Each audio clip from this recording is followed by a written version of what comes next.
Ciao, everybody. This COVID's really got me cooking, okay? Either I'm cooking the eggplant parmesan, either I made cucciata, it's Sicilian fig cookies. Tonight was my first attempt to make chicken spaghetti, okay? We put it all together, and let's see what we come up with.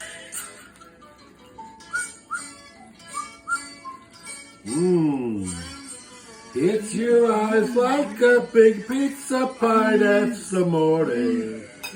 Okay, here we go.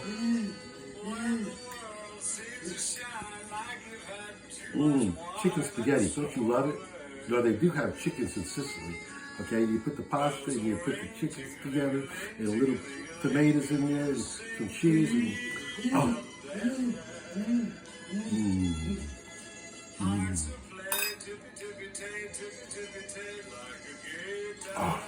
this is wonderful.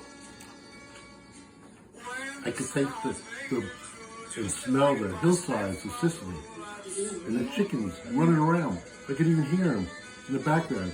It's really my grandson AJ. But excellent. Chicken spaghetti. Maybe on a menu next at Cerami's, a little Italian restaurant. Ciao for now. Bye-bye.